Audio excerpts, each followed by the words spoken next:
द्वारांध्रादर्शम ईश्वर ईश्वर भूतानां ताम्भोपवेश्यम जहाँ बोली से ये बोली है। हाँ ओम कुंकुम ग्रहण परमेश्वर कुंकुमले व्यावे नमो नमः श्री सत्यनारायणाय नमो नमः। तिलक लगा दो।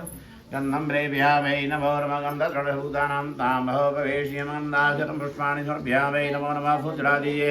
ओम औषधीपदमोदग्धं पशुपति पशुपरियस्साय सहस्रवीरदा पारेशवा माल्यां पशुमाल्यां समर्पयामि नमो नमः। पुष्पमाल्यां समर्पयामि धूपम् आघ्रापयामि दीपं दर्शयामि यशोवृक्षाल्यां ते नैवेद्यं निवेदयामि नमो नमः। मिठाई को भोग लगा दीजिएगा। मिठाई में गालो नाभ्यासी नृणाना नैवेद्यं निवेदयामि नो नैवेद्यां ते फलं मुखवासार्थे लालवंगाय ताम्बूलान् पुंगी फलं समर्पयामि नो पुंगी फलं महादिव्यं नागवली ताम्बूलं प्रदीनां ताम्बूल पुंगी फलं समर्पयामि ते मते मधेमानि मित्रापोषं जलमाचि समर्पयामि नमो समर्पयामि न्यूनारिक्तेर्वेदिवृक्षां हिरण्यगर्भासमदापुरे तदाध्यार पृथ्वी जामदेवां तस्मै देवाय विषाभ्रे मनुनारिक्तेर्वेदिवृक्षां प्रदक्षिणां समर्पयामि प्रार्थनापूर्वं च नमस्करोमि। प्रार्थनां च कुर्यादा हरि ओं श्री सत्यनारायणाय नमो नमः। नमो सुरन्दाय सहस्रमूर्धये सहस्रपादाक्षरोर्वाहवे सहस्रनाम्ने पुरुषाय शाश्वते सहस्रकोटि युगधारणे नमः। यं ब्रह्मावरणेन्द्रोद्रमृतैः सन्ति दिव्य सवै वेदेशाङ्गप्रथमृते गायन्ते यमशामगः ध्यानावस्थे तद्गतेर्मषा पश्यन्ते योगिनो यस्यां तन्नः देवाय तस्मै नमः। मिठाई खोल दो और नैवेद्य मिठाई में तुलसी छोड़ देना है। नैवेद्यं देवयामि नमो नमः। नैवेद्यां दे फलं मुखवासार्थे लालवंगाय ताम्बूलान् पुंगी फलं समर्पयामि नमः। पुंगी फलं महादेव्यं नागवलीद्रयत्वं मेलादे जोडसंयुतं ताम्बूलं प्रथमसार्थे ताम्बूलं पुंगी पुंगी फलं समर्पयामि मध्ये मध्ये मानमिद्रापोषं जलमाचि समर्पयामि नमो नमः। हरि ओं प्राणाय स्वाहा ध्यानाय स्वाहा पानाय स्वाहा समनसाधना मध्ये मध्ये मानमिद्रापोषं जलमाचि समर्पयामि। जल चढ़ा दीजिए। तुलसी दल है क्या? तुलसी दल तुलसी का पत्ता ले लियो। न्यूनारिक्तेर्वेदिवृक्षां प्रदक्षिणां समर्पयामि प्रार्थनापूर्वं च नमस्करोमि श्री सत्यनारायणाय नमो नमः। हिरण्यगर्भासं ददाग्रीवदशजातः पुरेगा श्रीशताध्यार पृथ्वी जामदेवं तस्मै देवाय विघा प्रेम श्री सत्यनारायणाय नमो नमः। प्रार्थनापूर्वं च नमस्करोमि।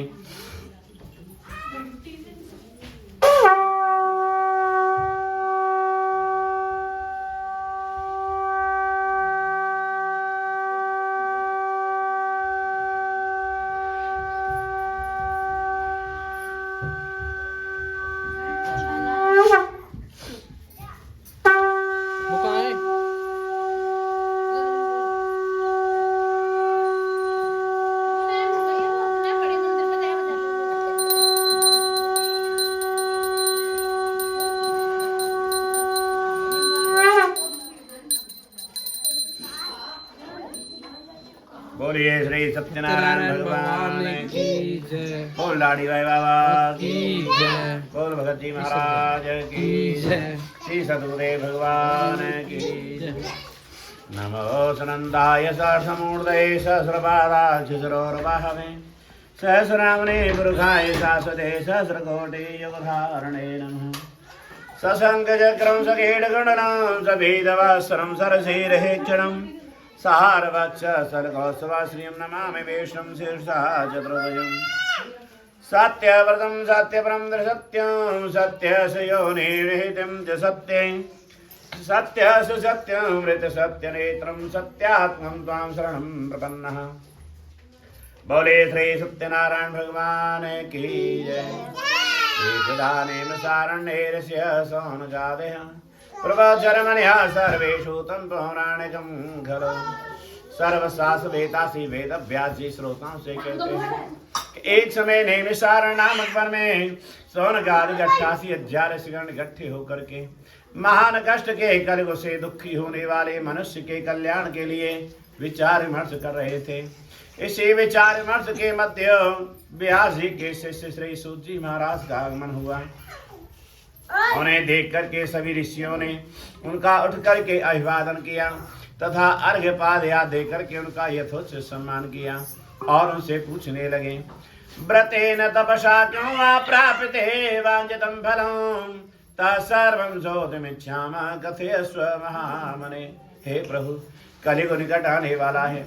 धर्म का उत्थान और धर्म की रक्षा किस प्रकार होगी, इसी चिंता से हम सब ग्रस्त हैं। इस कलियुग में कैसे कैसे व्यक्ति होंगे सुनिए। शास्त्र कथा न सुनेंगे कभी, नहीं वेद पुराण की बात कहेंगे। जप तप व्रत नेम कर्म सब झूठ बताए उपहास करेंगे। मानेंगे नहीं माता पिता, निज नारी के साथ अकेले रहेंगे। फैशन में श्री शिव गणित सावर में का वेश धरेंगे। तो हे प्रभु, इस कष्ट के निवारण के लिए आप कृपा करके किसी ऐसे धार्मिक अनुष्ठान का वेचन कीजिए जिससे प्राणियों को अभीश्वर की प्राप्ति हो। सोनकादि ऋषियों की प्रार्थना सुन करके सूत जी महाराज कहने लगे, हे ऋषियों, जैसा प्रश्न आप लोगों ने मुझसे किया है, इसी प्रकार का प्रश्न एक बार देवर्षि नारद जी ने भगवान विष्णु से किया था। भगवान विष्णु ने उनके प्रश्नों का उत्तर संध्या वंदन से निवृत्त होने के उपरांत दिया था। उसी प्रकार मैं भी संध्या वंदन से निवृत्त होने के उपरांत ही आपके प्रश्नों का उत्तर दूंगा। संध्या वंदन से निवृत्त होने के उपरांत समस्त ऋषिगण सूत जी महाराज के सम्मुख उपस्थित हुए। सूत जी महाराज ने कहा कि हे ऋषियों, आप लोग मेरी बात एकाग्र होकर सुने, क्योंकि जब तक चित्त स्थिर नहीं रहता है तब तक किसी विकार के करने से प्राणी को लाभ प्राप्त नहीं होता है।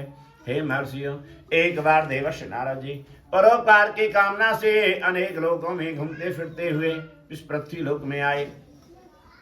सभी मनुष्यों को दुखी पाया, उनके उद्धार का साधन से विचारते हुए नारद जी उसी समय बैकुंठ लोक को गए। बैकुंठ लोक में पहुंच करके नारद जी ने देखा, तत्र नारायणं देवं शुक्रवर्णं चतुर्भुजं शंख चक्र गदा पद्म वनमाला विभूषितम्। वहां पर नारायण भगवान विष्णु शुक्रवर्णधारी हैं, चारों भुजाओं से युक्त हैं। उनके चारों भुजाओं में क्रमशः शंख चक्र गदा पद्म विभूषित हैं और उनके गले में वनमाला सुशोभित हो रही है। ऐसे देवादेव भगवान की नारद जी स्तुति करते हैं कि हे भगवान, आपको मेरा साष्टांग दंडवत है। साष्टांग दंडवत की विधि इस प्रकार है कि पौरसा शिरसा दृष्टया मनसा वचसा तथा पदभ्याम कारभ्याम ज्ञानो भ्राम प्रणाम अष्टांग उच्यते। हृदय से, सिर से, नेत्रों से, मन से, वाणी से, पैरों से, हाथों से भगवान के सामने डंडे के समान गिर करके दंडवत किया जाता है और बोले कि हे भगवान, आप सर्वभूतों के ज्ञाता हैं, आपके असंख्य रूप हैं, आपकी शक्ति अतुल्य और असीम है। हे भगवान, आदि मध्यांतहीनाय निर्गुणाय गुणात्मने सर्वेषामादिभूताय भक्तानामार्तिनाशिने। प्रभु, आपका न आधे न मध्य और न ही अंत है। आप सतोगुण, रजोगुण, तमोगुण तीनों गुणों की आत्मा है। समस्त प्राणियों के आधे कारण है तथा अपने भक्तों के कष्टों को दूर करने वाले हैं। इस प्रकार नारद जी बार बार भगवान की स्तुति करते हैं। जय असुर निकंदन मनरंजन नहीं तब यादता, जो ध्यान लगा वही भव तर जा वही कहीं सकल स्वर संता। यह भक्ति तुम्हारी सब सुखकारी पावहि परम आनंदा। शिव चरणन में शीश झुकाऊं त्राहि त्राहि भगवंता। नारद जी के मुख से ऐसी स्तुति सुनकर के भगवान ने पूछा कि नारद, आज आप कुछ ज्यादा स्तुति कर रहे हो, क्या कारण है? मैं उसको बतलाओ, मैं उसका कर दूंगा। नारद जी बोले, प्रभु मैं पृथ्वी लोक में गया, सभी मनुष्यों को दुखी पाया है। प्रभु उनके उद्धार के लिए कोई छोटा सा सरल से सरल उपाय बतलाने की कृपा कीजिए। भगवान विष्णु बोले, हे नारद, आपने बहुत अच्छा प्रश्न किया। परोपकार का कार्य किया करना भी चाहिए, क्योंकि रामचरितमानस में भी लिखा है कि परहित सर से धर्म नहीं भाई, पर पीड़ा सम नहीं अधमाई। गिरजा रघुपति की हरिते, संतन करहि प्रणत पद प्रीति। मनुस्मृति ग्रंथ में भगवान मनु ने भी कहा है, अष्टादश पुराणेषु व्यासस्य वचनद्वयं, परोपकार पुण्याय पापाय परपीडनम्। 18 पुराणों में व्यास जी के ये 2 वचन अधिक ही श्रेष्ठ हैं कि परोपकार करना सबसे बड़ा पुण्य है और दूसरों को कष्ट देना सबसे बड़ा पाप है। हे नारद जी, आपने भी परोपकार का कार्य किया, इसलिए सुनिए। जो भी लोग इस कलयुग में सत्यनारायण भगवान का विधिवत पूजन करेंगे, वे निश्चय ही सभी कष्टों से मुक्त होकर के अंत में परम धाम के अधिकारी होंगे, क्योंकि अपने किए हुए शुभ अशुभ कर्मों का फल मनुष्य को अवश्य भुगतना पड़ता है। नारद जी बोले, प्रभु इस व्रत का क्या फल है, क्या विधान है, क्या समय है, पहले किसने किया है, सभी बातें विस्तार पूर्वक कही है। तो नारद जी कहने लगे, नारद जी से भगवान ने जब इस तरह से प्रश्न किए तो भगवान कहने लगे कि दुख दारिद्र दुख भय नाशनम, संपूर्ण दुखों का नाश करने वाले, संपूर्ण सुखों को देने वाले, संपूर्ण मनोकामनाओं को पूर्ण करने वाले ये सत्यनारायण भगवान विष्णु हैं। इनका जो पूजन करते हैं उन्हें संपूर्ण कामनाएं पूर्ण होती हैं और उसी से दुख आदि सभी दूर हो जाते हैं, सभी सौभाग्य की प्राप्ति भी होती है। अनेकों तरह के विधान बताए, अनेकों तरह के महत्व बताए। पूजन की विधि पूछा तो पूजन की विधि बताने लगे कि सर्वप्रथम केले के पत्तों से एक सुंदर सा मंडप बनावें, उसके आसपास अशोक आमाद के पत्तों से तोरण यानी कि बंधरवा लगावें, उसके उपरांत 5 कलशों को जल से पूरित करके उनमें 5 पल्लव यानी बड़ पीपरा हम्पा गरगूलर पंचरत्न मोती मुगा सोना चांदी तांबा सभी औजी जोश पाड़ी छोड़े। इसके अतिरिक्त पुष्प आज से शोभित करके इस घट को सप्त धान्य यानी तेल जौ उड़द चावल गेहूं चना और मूंग के ऊपर स्थापित करें। उस मंडप को रंग बिरंगे वस्त्रों से आच्छादित करके चंदुआ बनावें, चंदन सुगंध आदि से नैवेद्य भोग लगावें, ठाकुर जी की अनेकों तरह से पूजा करें। नैवेद्य में पका हुआ केला, गोघृत, गोदुग्ध, शक्कर मिश्रित गेहूं का आटा शक्कर न मिले तो चावल का आटा गुड़ लेकर के चूर्ण बनावें। सब वस्तुओं को सवाया मात्रा में इकट्ठा करके भगवान को अर्पण कर देवें। उसके पश्चात कथावाचक ब्राह्मण को दक्षिणा दे करके अपने कुटुंब के साथ कथा श्रवण करें। बांधवों के सहित ब्राह्मण को भोजन करावें। प्रसाद ग्रहण करने के बाद भगवान का नाम संकीर्तन सुमिरन चिंतन मनन भजन करते हुए संपूर्ण समय को व्यतीत करें। ऐसा करने से मनुष्य को ईश्वर की प्राप्ति होती है। विशेष करके कलियुग में से बढ़कर कल्याणकारी है सरल उपाय इस पृथ्वी पर दूसरा नहीं है। जय जय श्री प्रणेवाखंडे सत्यनारायण व्रत कथायां प्रथम अध्याय श्री हरये नमः। बोले श्री सत्यनारायण भगवान की जय। 2 मिनट कीर्तन बोलेंगे, आगे पुनः कथा होगी। श्रीमन नारायण नारायण नारायण भजमन नारायण नारायण गुरुदेव नारायण नारायण नारायण गुरुदेव नारायण नारायण नारायण गणपति नारायण नारायण नारायण गणपति नारायण नारायण नारायण हरे हरे नारायण नारायण नारायण सब कुछ नारायण नारायण नारायण। और हे सत्यनारायण भगवान की जय। आगे 2 अध्याय में सूची महाराज कहते हैं, हे शुनकामनियों, प्राचीन काल में काशीपुर नामक रमणी नगर में एक अत्यंत ही धनहीन सतानंद नाम के दरिद्र ब्राह्मण रहते थे। वे इतने दरिद्र थे कि भूख प्यास से पीड़ित होकर के प्रतिदिन भिक्षा के लिए दूर दूर तक जाया करते थे। ऐसी स्थिति में ब्राह्मण को देख करके भगवान का मन दयावान उठा। उनके कष्ट को दूर करने के लिए भगवान ने स्वयं बूढ़े ब्राह्मण का रूप बनाया और उसके पास जाकर के बोले कि हे ब्राह्मण, आप किस दुख से दुखी होकर के इस पृथ्वी पर भड़क रहे हैं, मैं आपका कष्ट जानना चाहता हूँ। ब्राह्मण बोला, भगवान मैं बहुत ही निर्धन ब्राह्मण हूँ, भिक्षा के लिए प्रतिदिन इधर उधर घूमता फिरता हूँ। हे प्रभु, यदि आप इस कष्ट से मुक्त होने का कोई उपाय बताएंगे तो आपकी बड़ी कृपा होगी।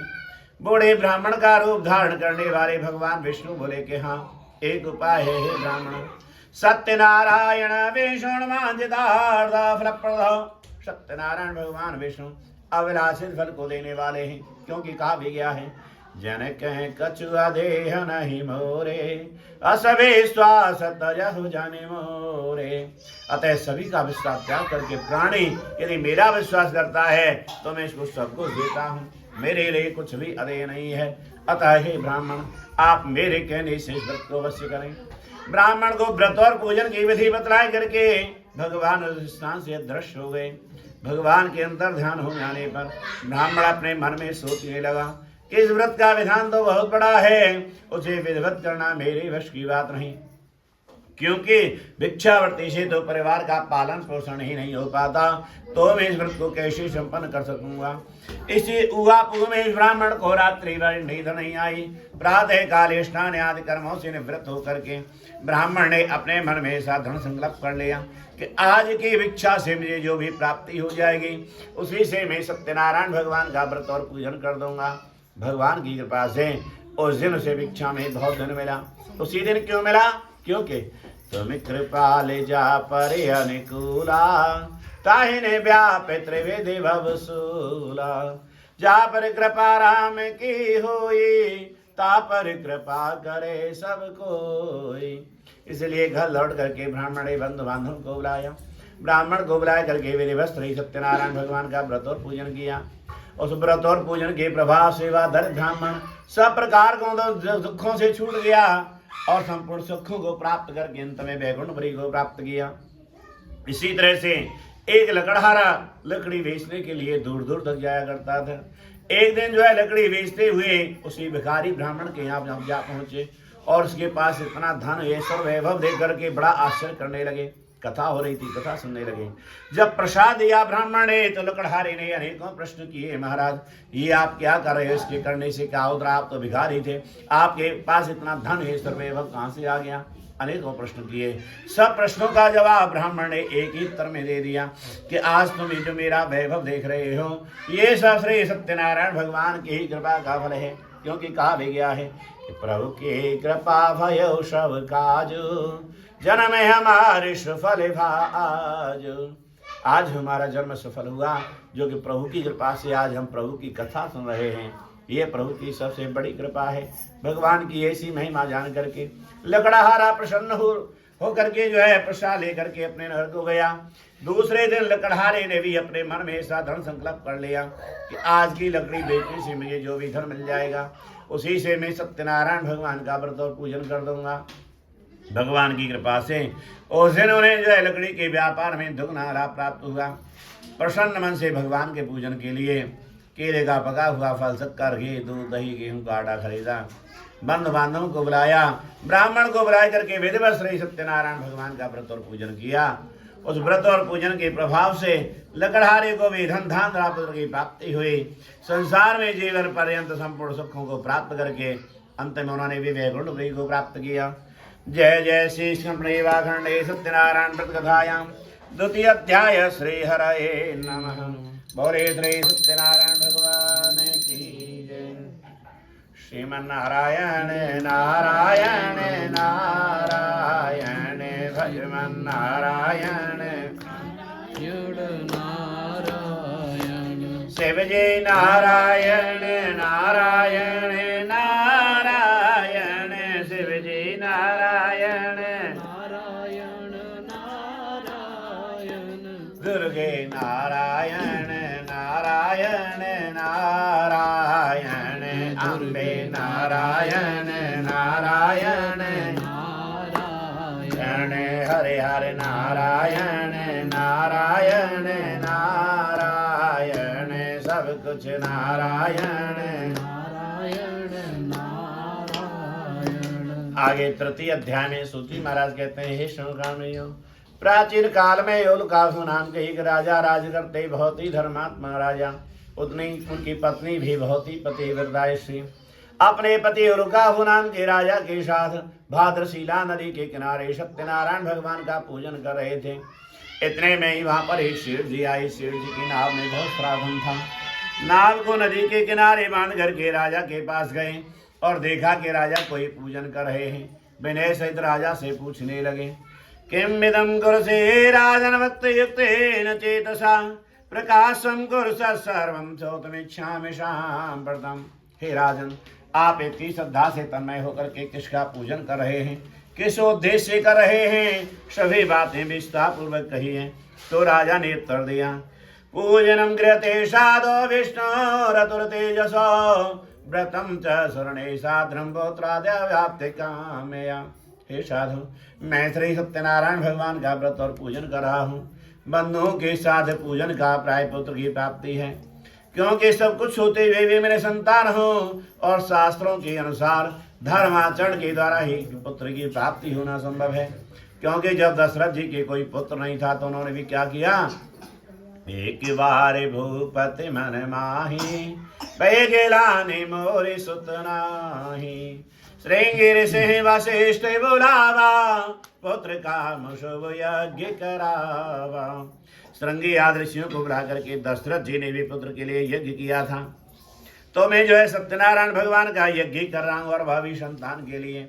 सेठ जी बोले यह संतान देने वाला व्रत है, तब तो मैं भी इसको अवश्य करूंगा। मुझे भी व्रत और पूजन की विधि बतलाई है। विधि जानकर के सेठ जी अपने नगर को गए। पत्नी लीलावती से कहने लगे, प्रिय मैं उल्काभ नाम के राजा से एक व्रत कराया हूँ जो सभी आकांक्षाओं को पूर्ण करने के अतिरिक्त पुत्रदायक भी है, इसलिए मैं उसको अवश्य करूंगा। लीलावती बोली, हाँ नाथ, आपका विचार बहुत उत्तम है, क्योंकि न पुत्रात् परमो लाभो न भार्याया परम सुखम न सुधर्मात् परम मित्रम न नृतादपातकम परम न विद्या समो बंधु न व्याधि समो रिपो न चाय पत्यचरिष्णि न च धर्मो दयापरः। पुत्र से बड़ा दुनिया में कोई लाभ नहीं है, पत्नी से बड़ा कोई शुभ नहीं है। जो अपने हित की बात कहे चाहे वह कड़वी हो, उससे बड़ा कोई मित्र नहीं है। विद्या से बड़ा कोई बंधु नहीं है और उसी प्रकार दया से बड़ा कोई धर्म भी नहीं है। लीलावती ने कहा कि स्वामी पुत्र लाभ सबसे बड़ा लाभ है, इसीलिए कल प्रातः काल है इस उत्तम व्रत को कर डालना उचित होगा, क्योंकि कहा गया है शुभ से शीघ्रम, शुभ कार्य शीघ्र कर देना चाहिए, बाद के लिए न छोड़ें। जब ऐसा कहा कि शीघ्र कर दीजिए, सेठ जी बोले अभी से धन खर्च करने की क्या आवश्यकता है, जब संतान की प्राप्ति हो जाएगी तो हम भगवान का व्रत और पूजन अवश्य करेंगे। लीलावती बोली, स्वामी क्या धन का मूल्य पुत्र से अधिक है, आप शीघ्र ही क्यों नहीं कर देते। सेठ जी बोले, तुम बहुत भोली हो, पहले मेरी बात को ध्यान से तो सुनो।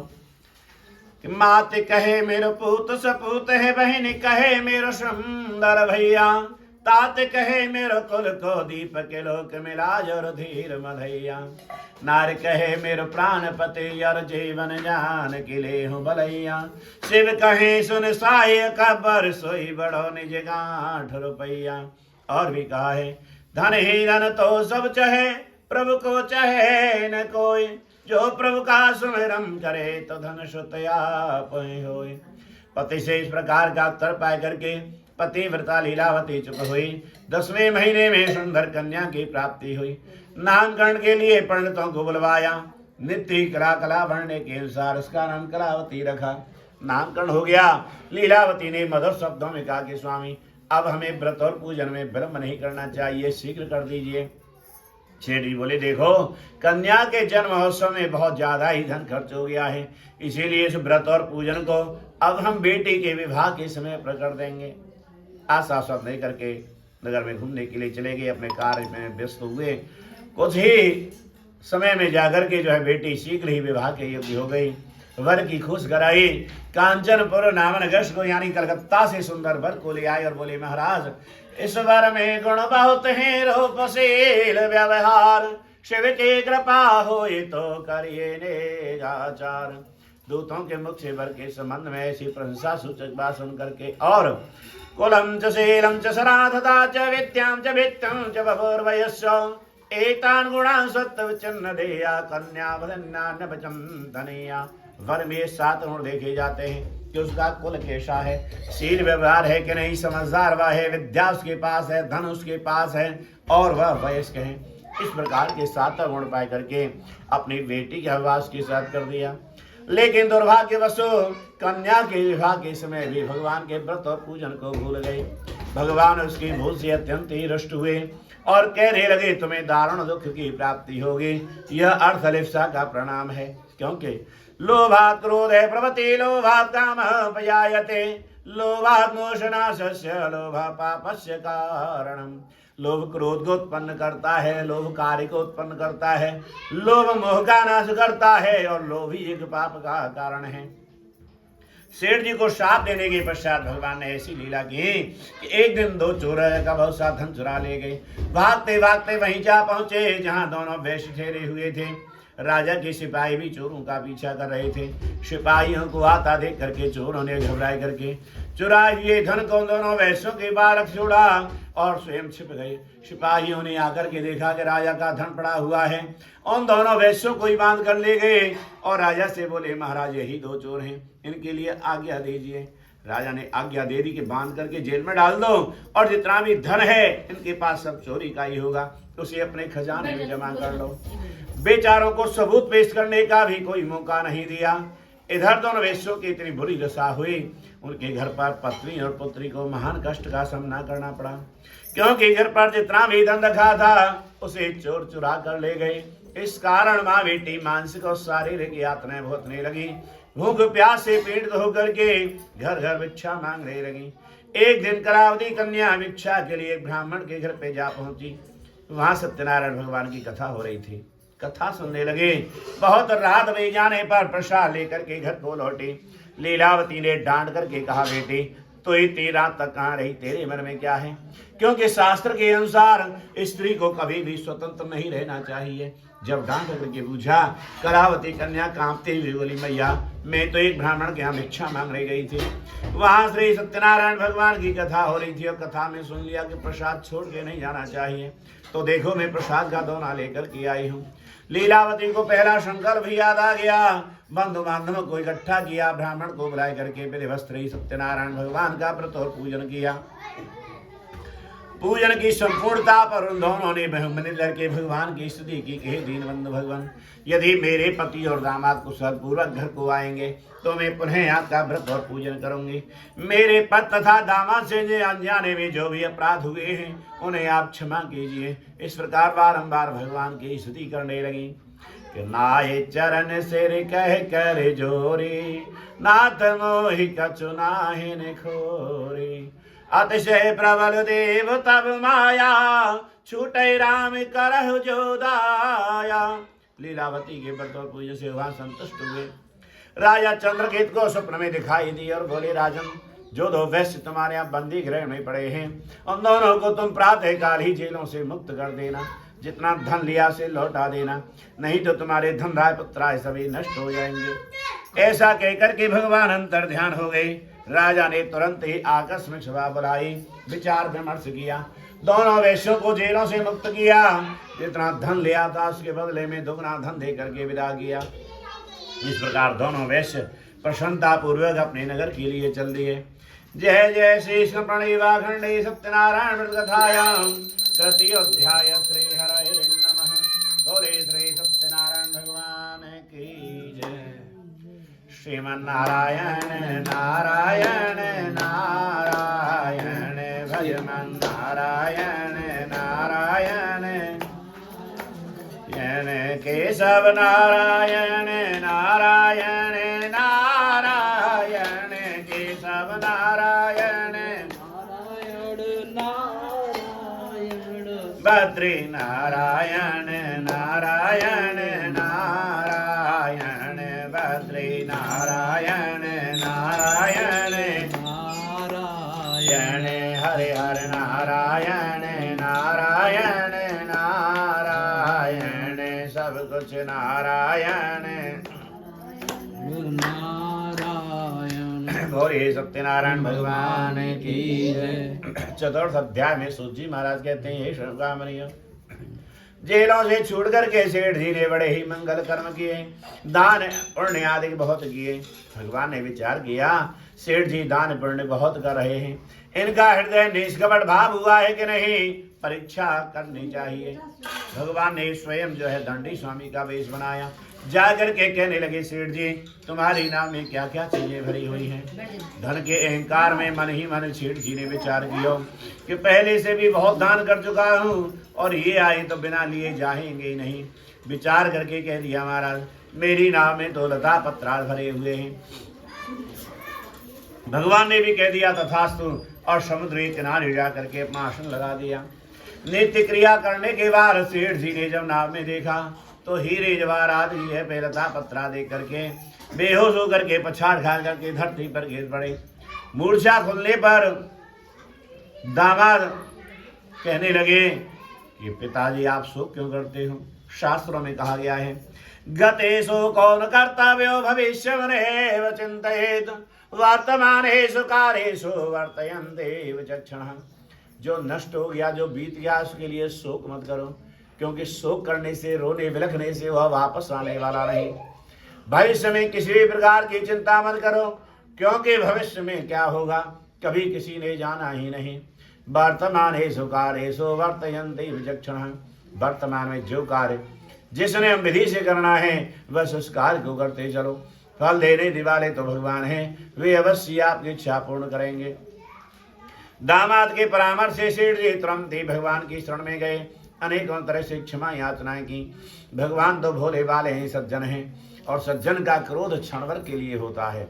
कैसे कि सज्जन क्षणे क्रोध दुर्जन सुप्रहृदय चांडाल सहोरात्रम मूढ़ शरणांतकम। सज्जन व्यक्ति का क्रोध क्षण भर के लिए होता है, दुर्जन व्यक्ति का, दुष्ट व्यक्ति का क्रोध दोपहर तक होता है, चांडाल व्यक्ति का क्रोध रात और दिन 24 घंटे रहता है, और मूर्ख व्यक्ति का क्रोध मरते समय तक रहता है। मूर्ख व्यक्ति कह देता है चाहे मैं मर जाऊंगा लेकिन पीछे नहीं हटूंगा, अपना बदला अवश्य लूंगा, तो ये मूर्ख व्यक्ति का क्रोध है। हम भी जान लें किस श्रेणी के क्रोधी हैं। यदि हमें भी क्रोध आए तो शीघ्र ही शांत रहने का प्रयास करना चाहिए। शांत रहने का प्रयास क्या करना चाहिए? अपने ऊपर हम किसी न किसी को नाथ माने। नाथ का मतलब जानते हैं? पहले हमारे यहाँ गांवों में हल जोते जाते थे तो बैल की नाक में रस्सी डाल करके उसको नाथ दिया जाता था, तो उस रस्सी के इशारे पर ही वो बैल चलता था। उसी प्रकार हमारे यहाँ ऊपर जो भी नाथ है, चाहे माता है, पिता है, गुरु है, भाई है, राम है, कृष्ण है, पति है, कोई भी हमारे ऊपर नाथ है तो उसकी हम हर बात को उस तरह से माने जैसे ये हमारे नाथ हैं। हम हर इशारे पर उनको समझें, जो हमारे शास्त्र कहते हैं उन शास्त्रों का अनुकरण करें, वेद वेद कर्मों को करें, निषिद्ध कर्मों का त्याग करें, ये हमें विचार करना चाहिए। यदि हमारे ऊपर नाथ है तो ही हम सनाथ हैं। बहुत से व्यक्ति ऐसा कह देते हैं कि मैं अपने पिताजी की भी नहीं मानूंगा, तो विचार कीजिए उसको हम सनाथ कैसे कहें। और जिसके नाथ नहीं होता है वो सनाथ नहीं हो सकता। इसलिए जैसे ही कोई टेंशन आवे, उलझन आवे, जीवन में कोई समस्या आवे, तुरंत ही अपने नाथ की याद कर लीजिए, अपना क्रोध शांत हो जाएगा। क्योंकि हमारे नाथ में बहुत बड़ी शक्ति है, सामर्थ्य है। जैसे ही कोई टेंशन हो, उलझन हो, तुरंत ही शांति से अपने नाथ का स्मरण करें। जब हमारे ऊपर हमारे ठाकुर जी हैं, हमारे ऊपर हमारे हनुमान जी हैं, उनकी कृपा दृष्टि हमारे ऊपर है, तो हमें क्यों टेंशन लेनी, क्यों उलझन लेनी। बिल्कुल प्रसन्न रहना चाहिए, कोई समस्या नहीं आ सकती। भगवान समझाने लगे, सेठ जी मेरी बात को तुम ध्यान से सुनो कि धन के मद तुम दूर करो अपने मन से, माल खजाना दौलत सब यहीं रह जाना है। थोड़ी सी जिंदगानी फिर लौट नहीं आनी, आए जहां से तुमको वहीं लौट फिर जाना है। झगड़े और लड़ाई से कुछ काम नहीं तुमको, ना किसी से वैर ना ही प्रीति को बढ़ाना है। लाखन में एक बात तुमसे कहता हूँ, खाली हाथ खोले के शिव धाम को सिधाना है। ना ही किसी से बैर बढ़ाना है और ना ही प्रीति बढ़ानी है, क्योंकि जिस तरह से बैरी दुखदाई होता है ना, कभी भी अटैक कर सकता है, उसी तरह से जिससे हम प्रीति रखते हैं वो भी विशेष दुखदाई होता है। मान लीजिए धन संपत्ति से प्रीति रखते हैं, विशेष वक्त आने पर वो बैंकों में धरा रह जाता, अपने काम नहीं आता। संतान से पुत्रादिक से प्रेम करते हैं, विशेष वक्त आने पर वह भी कहीं दूर दराज नौकरी काम धंधे पे होता है। अपना साथ देने वाले तो केवल एक ठाकुर जी होते हैं। इसीलिए कहते हैं कि आशा एक राम जी से दूसरी आशा छोड़ दें। यदि हमें भरोसा करना है तो केवल ठाकुर जी का करना है। बाकी श्रम धर्म सभी धर्म व्यवस्थाएं हैं, परिवार है दिया है ठाकुर जी ने, तो ये ठाकुर जी का परिवार है, उसका पालन पोषण करना, सेवा करना, ये हमारा धर्म है। उस कर्म को हमें उस तरह से निर्वहन करना है। वास्तव में ये मालिक का ही कार्य है, जो गृहस्थ धर्म दिया है ये भी मालिक ने दिया है, तो मालिक की इच्छानुसार हम गृहस्थ धर्म का पालन करें। बहुत से व्यक्ति अनेकों तरह से पाप की कमाई करते हैं, विचार करते हैं कि औलाद के लिए हमें इतना कर जाएं कि औलाद हमें बुढ़ापे में सुख देगी, लेकिन ठाकुर जी की कृपा हुई तो 2 रोटी मिल जाएंगी। ये ठाकुर जी की कृपा पे निर्भर है। इसीलिए धर्म का संचय करना चाहिए। धर्म से ही सब कुछ संभव हो सकता है। भगवान समझा करके अंतर्ध्यान हो गए। शेठ जी ने विचार किया कि हमारे पास सब कुछ है, वहीं भगवान का पूजन किया, प्रसाद ग्रहण किया। अपने निगड़ के निकट पहुंचते ही दूतों को सूचना देने के लिए घर पर भेजा। जैसे ही सूचना मिली, लीलावती बोली, बेटी भगवान के पूजन की तैयारी करो। कलावती बोली, मैया सुबह तक तो कोई विचार ही नहीं था, अभी अचानक कैसे कार्यक्रम बन गया। बोली कि बहुत दिनों के बाद हमारे पति और दामाद घर को लौट रहे हैं, इसी खुशी में आज हम भगवान का पूजन करते हैं। खुशी मनाने का ये तरीका होता है, भगवान का पूजन करें, कथाएं सत्संग करें, सभी को प्रसाद बांटें, जिससे सभी प्रसन्न हों। बहुत से व्यक्ति व्यर्थ में ढोल नगाड़े बजाते हैं, पटाखे चलाते हैं, डीजे बजाते हैं, पड़ोसियों की नींद खराब होती है, उससे कोई दुआ थोड़ी देते हैं। ऐसे कर्म से सभी दुआ देते हैं। चलो आज इनके यहाँ ठाकुर जी की कथा हुई, हमें कथा सुनने को मिल गई और भगवान का प्रसाद भी मिल गया। तो ऐसे ही कर्म करने चाहिए। विचार करके दोनों ने पूजन का आयोजन किया। लीलावती बोली, बेटी तुम भगवान का पूजन करो, मैं शीघ्र ही पति का दर्शन करके वापस आती हूँ। ऐसा कहकर के लीलावती अपने पति के दर्शन के लिए चली गई। कलावती कन्या कौन सी कम थी, उसने भी जल्दी जल्दी उल्टा सीधा भगवान का पूजन किया। तो प्रसाद पाए बिना वह भी अपने पति के दर्शन के लिए चली गई। ऐसी उतावली करने से भगवान असंतुष्ट हो गए और उसके पति को नाव से जल में अदृश्य कर दिया। अब तो पति को न देख करके सती होना चाहिए, लेकिन सेठ जी को भगवान के प्रति अटूट विश्वास हो चुका था। तुरंत ही भगवान की शरण में गए, अनेकों तरह से क्षमा याचनाएं की। भगवान तो बड़े दयालु हैं, बड़े कृपालु हैं, प्रसन्न हो गए और आकाशवाणी कर दी। आप कहेंगे आचार्य जी पहले तो ठाकुर जी भी आकाशवाणी कर देते थे, आजकल तो भगवान ने आकाशवाणी करना बंद कर दिया, हम कैसे सावधान हों में। भगवान आज भी आकाशवाणी करते हैं, हर रोज करते हैं, हर क्षण करते हैं, परंतु सुनने के लिए हमारे पास वक्त नहीं होता। जब भी घर से निकलते हैं एक बार आत्मा जरूर कहती है कि आगे नहीं बढ़ना चाहिए।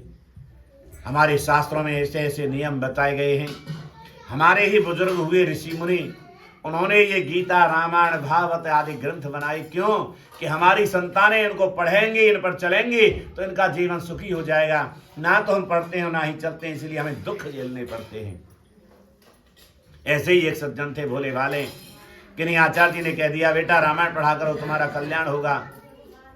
बेचारे गृहस्थी हैं, व्यस्त रहते हैं, परंतु आचार्य जी का आदेश है रामायण खूब पढ़ते हैं। बहुत समय हो गया, रामायण 20 बार पढ़ दी। एक बार रेल की प्रतीक्षा कर रहे स्टेशन पे, पीछे से साधु बाबा आए और बोले बेटा कुछ गीता रामायण पढ़ा करो, कुछ पढ़ते हो नहीं पढ़ते हो? बोले बाबा मैं तो बहुत रामायण पढ़ता हूँ और मैंने तो 20 बार रामायण पढ़ दी। बाबा आप रामायण पढ़ते हो? बोले हाँ पढ़ता हूँ। बोले कई बार पढ़ दी? बोले 1 बार ना पढ़ेगी। अब बताइए, हम तो गृहस्थी हैं, कितने व्यस्त रहते हैं, हमने तो 20 बार रामायण पढ़ दी और निठल्ले बाबा पे कोई काम नहीं धाम नहीं, 1 बार रामायण ना पड़ेगी। बात करते करते रेल आ गई, रेल में सवार हो गई, रेल स्टेशन से आगे चली गई। तब वो सज्जन कहने लगे अरे मेरी पत्नी तो स्टेशन पे ही रह गई। पीछे से साधु बाबा आए और बोले बेटा रामायण कई बार पढ़ी? बोले बाबा 20 बार पढ़ी, परंतु कोई फायदा नहीं हुआ, पत्नी तो स्टेशन पे ही रह गई।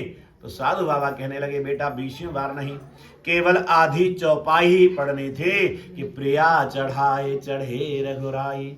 यदि इतना ही याद रखते तो तुम्हें ये दुख नहीं झेलना पड़ता। अर्थात आधी आधी चौपाई में, आधे आधे श्लोक में ऐसे अमूल्य जीने के सूत्र दिए हैं, यदि हमको पढ़ें उन पर चलें तो हमारा जीवन सुखी हो जाए। हमें ऐसा अनुभव करना चाहिए।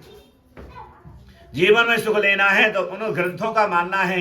बहुत से व्यक्ति कह देते हैं कि ये तो सतयुग त्रेतायुग के ग्रंथ हैं और अब नहीं मानना चाहिए। मानना चाहिए, ये हमारे लिए ही बनाए हैं, कलयुग के प्राणियों के लिए ही बनाए हैं। क्योंकि सतयुग में तो व्यक्ति अनेकों वर्ष तक तप करते थे, त्रेतायुग में तो जो है अनेकों तरह से यज्ञ करते थे, त्याग भावना थी। लेकिन अब तो कलयुग में केवल भगवान का नाम ही कल्याणकारी है और भगवान के नाम का माध्यम बनता है हमें अपने ग्रंथों से। वही अटूट श्रद्धा जब हो जाती है, भगवान का नाम हमारे लिए एक सीढ़ी बन जाता है भगवान तक पहुंचाने के लिए। इसीलिए भगवान का नाम का आश्रय लेना चाहिए। तो इस तरह से उसकी पत्नी स्टेशन पे रह गई, केवल आधी चौपाई का अध्ययन नहीं किया और 20 बार रामायण पढ़ दी, कोई फायदा नहीं हुआ। यानी हम कथा सुनते हैं, कथाओं का आयोजन करते हैं, लेकिन व्यवहार में नहीं लेते, कुछ भी सीखने का प्रयास नहीं करता है, केवल बस कथा में जाकर के बैठ गए। किसी का मोबाइल में ध्यान है, किसी का अपना बातों में ध्यान है। इसलिए हमें अपने आचरण में व्यवहार में लाना चाहिए। कथाएं, सत्संग, व्यवस्था, धर्म शास्त्र सब अपने व्यवहार में लावें। और जितने भी हमारे ऋषि मुनि हुए, आपको बताया कि ये सब धर्मात्मा हुए, उन्होंने ये ग्रंथ बनाए। जब हमने ये ग्रंथ भी नहीं पढ़े तो हमारे ही बुजुर्गों ने कुछ रीति रिवाज परंपराएं बना दे, क्योंकि रीति रिवाज परंपराएं हमारे पास वक्त नहीं है इतना पढ़ने का। तो उन्होंने विचार किया कि ये रीति रिवाज परंपराओं का भी निर्वहन करेंगे तो भी इनकी गुजर बसर हो जाएगी। हमने उन रीति रिवाज परंपराओं को भी छोड़ दिया, इसीलिए दुख झेलने पड़े। कहावतें बना दी, कहावतों का भी हम आश्रय नहीं लेते। आपने सुना होगा कि कहावत है दाल में काला। दाल में काला, ये शास्त्र की बात या शास्त्र की कहावत जो है हर जगह मिल जाती है। जिस समय सीता जी रसोई पकाती थी, बड़े सुंदर पवित्र नेम थे, बड़े पवित्रता से सीता जी ने रसोई पकाई। पहली थाली बड़े बुजुर्ग के लिए जाती है, दशरथ जी महाराज के सामने गई। एक बार कौशल्या जी ने कहा महाराज प्रसाद पाइए। एक बार कैकेयी ने कहा, सुमित्रा ने कहा, तीनों रानी अलग जाकर के कहने लगी, अरे आज महाराज भोजन क्यों नहीं कर रहे? लेकिन सामने कहने की हिम्मत नहीं। सीता जी से कहा बेटी आज महाराज भोजन नहीं कर रहे, तो सीता जी को बेटी भाव रखते थे दशरथ जी महाराज ने। तब जाकर के सीता जी ने कहा पिताजी आप भोजन क्यों नहीं कर रहे? तो दशरथ जी महाराज ने कहा बेटी पहले मुझे ये बता दे कि ये दाल में काला क्यों?